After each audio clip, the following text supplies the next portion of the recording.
Hello friends, स्वागत है आपका अपने यूट्यूब चैनल अपनी पाठशाला में। फ्रेंड्स, हमने आरआरबी एनटीपीसी सीबीटी 1 जो कि दिसंबर 2020 से जुलाई 2021 तक चला है, उसका महत्वपूर्ण प्रश्नोत्तरी का भाग 12 कर चुके हैं। आज भाग 13 लेकर के आया हूं, जो काफ़ी महत्वपूर्ण प्रश्नों से भरा है। आइए शुरू करते हैं कि भारत के संविधान में निम्नलिखित में से कौन सा संविधान संशोधन में नागरिकों के मौलिक कर्तव्य शामिल किए गए। पहले जब नया संविधान बना था उसमें मौलिक कर्तव्य नहीं थे, तो उसको न संविधान संशोधन के द्वारा लागू किया गया। वो संविधान संशोधन है 42वां संविधान संशोधन, जिसको लघु संविधान के नाम से जानते हैं। बहुत सारा संविधान संशोधन उसमें हुआ था। यहाँ पर 42वां संविधान संशोधन अधिनियम जो है 1976 में आया था। उसमें क्या क्या बदलाव हुआ था वो जोड़ा गया। 3 शब्द जोड़ा गया। पहला, समाजवादी, धर्मनिरपेक्ष और अखंडता। ये बार बार पूछता है कि 3 शब्द क्या क्या जोड़ा गया, तो समाजवादी, धर्मनिरपेक्ष और अखंडता जोड़ा गया। दूसरा जो महत्वपूर्ण कार्य हुआ 42वां संविधान संशोधन में, वो नागरिकों को मौलिक कर्तव्य जोड़ा गया, जो कि अभी भाग 4 के क में है। उसके बाद राष्ट्रपति को कैबिनेट की सलाह के लिए बाध्यता जो है ना, इसी में पास हुआ। उसके बाद प्रशासनिक अधिकारी एवं अन्य मामलों पर अधिकरणों की व्याख्या जो है ना, भाग जो है 14 में जोड़ा गया। उसके बाद 1971 में जनगणना के आधार पर 1971 से में जो जनगणना हुई उसके आधार पर 2001 तक लोकसभा सीटों और राज्य विधानसभा सीटों को विधानसभा के सीट मतलब लोकसभा और विधानसभा के सीटों को सुनिश्चित किया गया। 1971 में जनगणना हुई थी, उसके आधार पर जनगणना के आधार पर वहाँ ये सीटों की संख्या फिक्स की गई कि लोकसभा में और राज्य विधानसभा में सीटों को सुनिश्चित किया गया। उसके बाद 5 महत्वपूर्ण काम। पहला, 3 शब्द जोड़े गए, समाजवादी, धर्मनिरपेक्ष और अखंडता। दूसरा, मौलिक कर्तव्य जोड़ा गया जो भाग 4 के क में है। और ये जो है जनगणना के आधार पर सीटों का बंटवारा 2001 तक के लिए जो किया गया, लोकसभा और राज्य विधानसभा के सीटों को निश्चित किया गया। उसके बाद जो है संवैधानिक संशोधन को न्यायिक जांच से बाहर कर दिया गया। संविधान में जो संशोधन होंगे उसका न्यायिक जांच नहीं हो सकता है। उसके बाद जोड़ा गया उसमें कि न्यायिक समीक्षा और रीट न्याय क्षेत्र में उच्चतम एवं उच्च न्यायालय की शक्तियां में कटौती कर दी गई। जब संविधान के जो न्यायिक जो समीक्षा है, जिसमें कि रीट पर जो है ना रीट न्याय क्षेत्र में जो है ना उच्च न्यायालय में उच्चतम न्यायालय की शक्तियों में कटौती कर दी गई। इतने ही नहीं, और भी जोड़े गए हैं जो अगले पेज में है। आइए देखते हैं। लोकसभा और विधानसभा के कार्यकाल में 5 से 6 वर्ष की बढ़ोतरी कर दिया गया था। 42 में 1976 में जो 42वां संविधान संशोधन हुआ था उसमें क्या कर दिया गया, लोकसभा का कार्यकाल एवं विधानसभा का 5 से 6 साल कर दिया गया। उसके बाद जो है ना, ये महत्वपूर्ण है। उसके बाद आप ये देखिए 19 काम हुए थे जो कि काफ़ी महत्वपूर्ण काम हुए थे। तो देखिए ये 8वां पॉइंट जो है वो काफ़ी महत्वपूर्ण है। उसके बाद है कि इसी में ऑप्शन था कि 44वां संविधान संशोधन के बारे में पूछा है, तो उसके बारे में भी जानकारी ले लेते हैं। 44वां में क्या हुआ कि 44वां संविधान संशोधन में जो पहला ये 8 नंबर पॉइंट जो हुआ था कि लोकसभा और विधानसभा का जो कार्यकाल है 5 से 6 साल कर दिया था, उसको फिर से घटा करके, और ये संविधान संशोधन 78 में हुआ था, इसमें फिर से कर दिया क्या, इसको फिर से लोकसभा विधानसभा के कार्यकाल को 6 साल के बदला 5 साल कर दिया गया था। उसके बाद एक और महत्वपूर्ण इसमें कार्य हुए थे क्या कि आप देखिए यहाँ पर 12 नंबर पॉइंट की अनुच्छेद 20 और 21 द्वारा प्रदत्त जो मूल अधिकार है को राष्ट्रीय आपातकाल में भी निलंबित नहीं किया जा सकता है। बार बार पूछता है कौन से 2 ऐसे मौलिक अधिकार हैं जिसको कभी भी निलंबित नहीं किया जा सकता है, वो है 20 और 21। 20 में है कि जिस समय जो अपराध किए हैं उसी के आधार पर सज़ा मिलेगी और एक अपराध के लिए एक ही बार सजा मिलेगी। और 21 में है प्राण, दैहिक एवं निजता की स्वतंत्रता। और 21 के क में ऐड कर दिया गया है शिक्षा के अधिकार को। तो ये बार बार पूछता है, आप इसको याद रख सकते हैं और ये महत्वपूर्ण था। उसके बाद जो है ना, इसके बाद इसमें और भी महत्वपूर्ण जो है वो 13 पॉइंट है, आप देख सकते हैं। उसके बाद जो है ना एक संविधान संशोधन, इसमें ऑप्शन दिया है 36 और 35। तो यहाँ पर देखिए कि 35वां संविधान संशोधन और 36वां दिया हुआ है। 35 में क्या हुआ कि जो है ना सिक्किम को संरक्षण पहले मिला था, तो संरक्षण व्यवस्था का को बर्खास्त करते हुए भारतीय संघ का सहयोगी राज्य बनाया गया। संघ का सहयोगी राज्य कब बना? 35वां संविधान संशोधन 1974 के द्वारा बनाया गया। और भारतीय संघ में सिक्किम को जोड़े जाने की सेवा शर्त के लिए 10वीं अनुसूची में जोड़ा गया। सेवा शर्त कुछ रखा गया जो कि 10वीं अनुसूची में जोड़ा गया कि भारतीय संघ में सिक्किम को जोड़ने के लिए। उसके बाद 36वां संविधान संशोधन 75 में आया, जिसके तहत सिक्किम को है भारतीय संघ का पूर्ण राज्य का दर्जा मिल गया और 10वीं अनुसूची को समाप्त कर दी गई। ठीक है, तो पूछता है कि सिक्किम को पूर्ण राज्य का दर्जा किस संविधान संशोधन में मिला है? तो 36वां में मिला है। ठीक है, लेकिन अगर पूछेगा कि सिक्किम को संरक्षण जो था वो कब बर्खास्त किया गया? तो 35वें में 35वां में जो है ना क्या किया गया है, सिक्किम को जो है ना संरक्षण की व्यवस्था से बर्खास्त कर दिया गया है। और 36वां में सिक्किम को पूर्ण राज्य का दर्जा 1975 में दिया गया है। ये बार बार पूछता है। 42वां जो है संविधान संशोधन कब हुआ? बार बार पूछता है, 1976 में।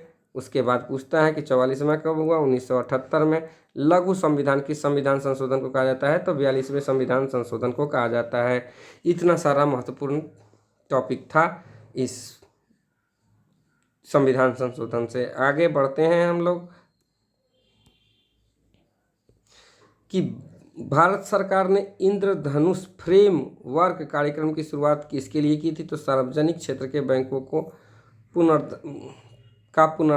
पुनरुद्धार करने के लिए। अब ये इंद्रधनुष योजना सार्वजनिक क्षेत्रों के बैंकों को अल्प लाभकारी स्थितियों से निकालने की एक योजना थी। ठीक है, जिसमें 7 सूत्री उपायों के द्वारा राजनीतिक हस्तक्षेप को कम करके बैंकों की प्रतिस्पर्धी क्षमता का विकास किया जाएगा। इनके उद्देश्य थे: पहला, नियुक्ति एवं चयन प्रक्रिया में सुधार किया जाएगा। पूंजी आवंटन द्वारा बैंकों को सुदृढ़ीकरण किया जाएगा। अल्प लाभकारी आस्तियों में कमी लाना होगा। जवाबदेही की रूपरेखा तैयार करना होगा।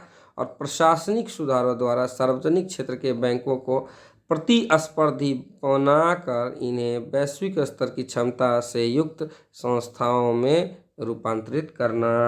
ये सब जो है ना उसका लक्ष्य 7 सूत्री कार्यक्रम के लक्ष्य थे। चलिए अगले प्रश्न की ओर चलते हैं कि सापेक्षता का सिद्धांत किसने दिया? तो आप लोग जानते हैं सापेक्षता का सिद्धांत जो है अल्बर्ट आइंस्टीन ने दिया था। सापेक्षता का सिद्धांत क्या कहता है? E बराबर mc²। यहाँ पर दिया है कि जो है ना एनर्जी मास का रिलेशन जो है ना वही सापेक्षता का सिद्धांत है। 1905 में अल्बर्ट आइंस्टीन ने द्रव्यमान और ऊर्जा के बीच एक संबंध स्थापित किया था, जिसको सापेक्षता या आपेक्षिकता का सिद्धांत मतलब थियोरी ऑफ रिलेटिविटी का सिद्धांत उन्होंने दिया, जिसे थियोरी ऑफ रिलेटिविटी कहा जाता है या सापेक्षता के सिद्धांत कहा जाता है। इसके अनुसार द्रव्यमान और ऊर्जा एक दूसरे से स्वतंत्र नहीं है, मतलब मास एंड एनर्जी जो है एक दूसरे से स्वतंत्र नहीं है, बल्कि दोनों एक दूसरे से संबंधित है। प्रत्येक पदार्थ में उसके द्रव्यमान के कारण ही ऊर्जा होती है। मास है तो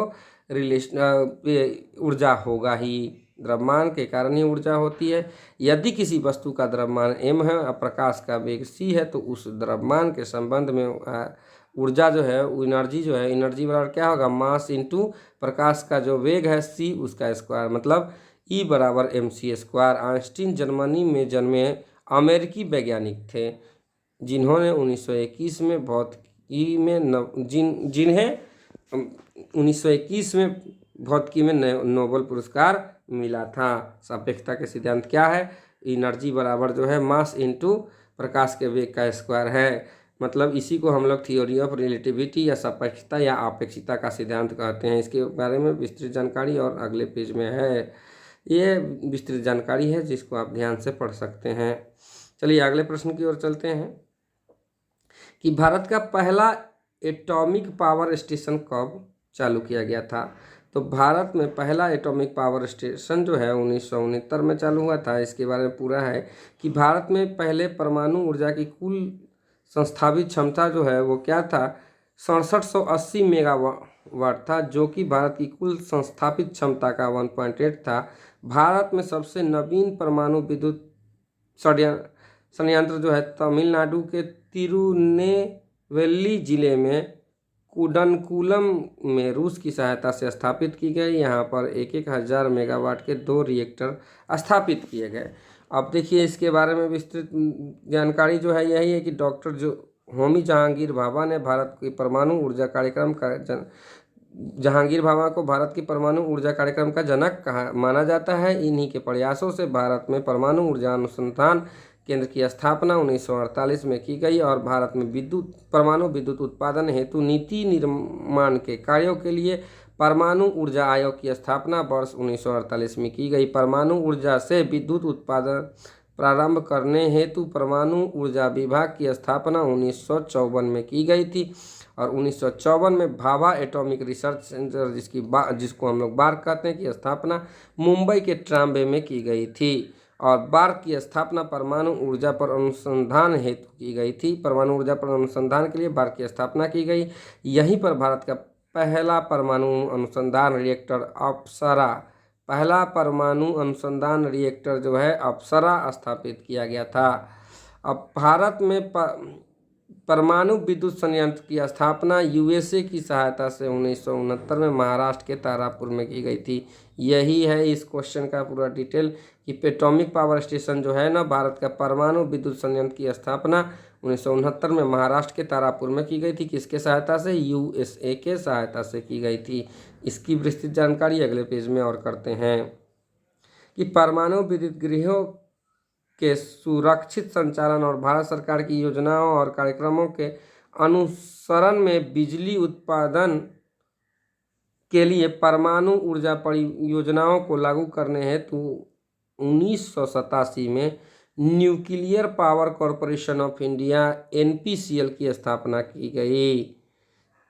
भारत में कुल 8 परमाणु विद्युत गृह हैं। यह 8 विद्युत गृहों में 22 परमाणु रिएक्टर सक्रिय है। कितना भारत में विद्युत परमाणु गृह है? 8, जिसमें कि 22 परमाणु रिएक्टर सक्रिय है। भारत में 8 परमाणु विद्युत गृहों का संचालन nuclear power corporation of India NPCL के द्वारा कराया जाता है। पहला जो है वो विद्युत गृह वो तारापुर पालघर जिला है। तारापुर गृह का नाम है तारापुर, पालघर जिला में, महाराष्ट्र में। सबसे पहला यही 1969 में यूएसए के सहायता से किया गया, जिसकी कुल क्षमता 1400 मेगावाट है। उसके बाद रावत भाटा आया जो चित्तौड़गढ़ राजस्थान में है, 1973 में बसाया गया। ये कनाडा के सहयोग से है। इसमें 1180 मेगावाट कुल क्षमता है इसकी। उसके बाद काकरपारा जो है वो गुजरात सूरत में है, जिसकी स्थापना 1993 में की गई थी और 440 मेगावाट जो है ना इसकी कुल क्षमता है। उसके बाद जतपुरा जो है वो रत्नागिरी महाराष्ट्र में है, जो 1972 में स्थापित किया गया था। यहाँ 9900 मेगावाट जो है ना इसकी कुल क्षमता है। उसके बाद आया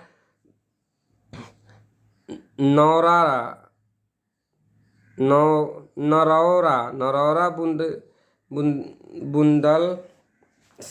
बुलंदशहर। उसके बाद जो नरौरा आया बुलंदशहर उत्तर प्रदेश में है, 1989 में आया। इसकी क्षमता 440 मेगावाट है। उसके बाद कलपक्कम जो है कांचीपुरम में है, तमिलनाडु के कांचीपुरम में है, जो कि 1989 में स्थापित किया गया। ये स्वदेशी है और ये 440 मेगावाट जो है ना कुल क्षमता है इसकी। उसके बाद आया कैगा जो कि उत्तर कन्नड़ में है, कर्नाटक में, 2000 में स्थापित किया गया फ्रांस की सहायता से। 840 मेगावाट इसकी क्षमता है। उसके बाद है कुडानकुल तिरुनेवेली तमिलनाडु में है, जो कि 2017 में स्थापित किया गया है और ये रूस की सहायता से है। इसकी क्षमता जो है 2000 मेगावाट है। चलिए अगले प्रश्न की ओर चलते हैं कि सेब से संबंधित रोग को डैश के रूप में जाना जाता है, तो फायर ब्लाइट के रूप में। अब सेब से संबंधित जो रोग है वो ये है सेब पपड़ी, जिसको कहते हैं वेंतूरिया इनाक्वालिस उसके बाद फायर ब्लाइट है और पाउडरी माइल्ड्यू है, पाउडरी माइल्ड्यू है। अब सेब में पाए जाने विकार जो है वो क्या है, बीटर पिट है, ब्राउन हार्ट है, उसके बाद है कॉर्क स्पॉट है, स्काल्ड है, जल कोर है, सन बर्न है, गेरुआपन है, फल गिराव है। अब सेब में रोग जो पाए जाते हैं उसकी विस्तृत जानकारी यहाँ है। फायर ब्लाइट, जिसको हम लोग कहते हैं एयरविनिया एमिलोबोरा। अब यह रोग जो है बैक्टीरिया की वजह से होता है। इसके लक्षण संक्रमित पौध भागों पर भिन्न भिन्न प्रकार के अग्नि जैसे निशान दिखाई देते हैं और नई टहनियाँ संक्रमण के प्रति अत्यधिक संवेदनशील होती है। भूरा हुए बिना टहनी के सिरे पर शिथिलन और मुरझाना आ जाता है। सुनहरे रंग के जीवाणु की गाद का स्राव स्टेम पर देखा जाता है और फलों में परिगलित धब्बे और रिसने वाले जड़ब फलों की सतह की बाहरी परत पर देखे जा सकते हैं। रोग के नियंत्रण के लिए दुष्प्रभावित पेड़ एवं पोषक होस्ट पौधे एकत्र किए जाने चाहिए और आग क्षति की घटना को ध्यान में रखते हुए तत्काल जला दिया जाना चाहिए। सेब के वसंत पुष्पन के संक्रमण को पुष्पन में संक्रमण को स्ट्रेप्टोमाइसिन के छिड़काव से नियंत्रण किया जा सकता है। दूसरा जो रोग है पाउडरी माइल्ड्यू है। अब इसमें क्या होता है, पाउडरी माइल्ड्यू एक गंभीर रोग है जो कि कलियों, नई टहनियों और पत्तों को प्रभावित करता है। यह रोग शुष्क जलवायु को दिखाई देता है। नर्सरी पौधों को यह रोग अधिक प्रभावित करता है।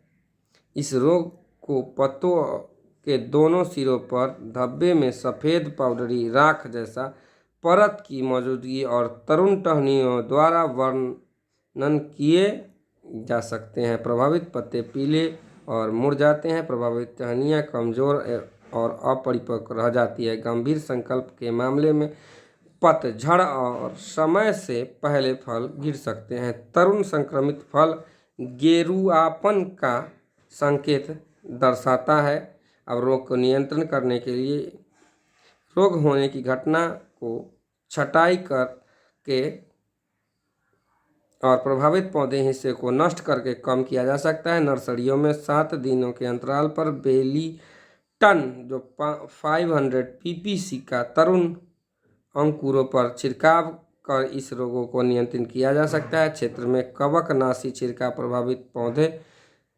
पौध हिस्से की छटाई के बाद किया जाना चाहिए। फसल पर सल्फर 0.3% अथवा कार्बेंडाजिम 0.05% अथवा काराधेन 0.05% का छिड़काव रोग को प्रभावित ढंग से नियंत्रित करता है। आपको मेरा ये वीडियो अगर पसंद आया हो तो ज़्यादा से ज़्यादा लोगों को साथ शेयर करें, लाइक करें, चैनल को सब्सक्राइब करें। धन्यवाद।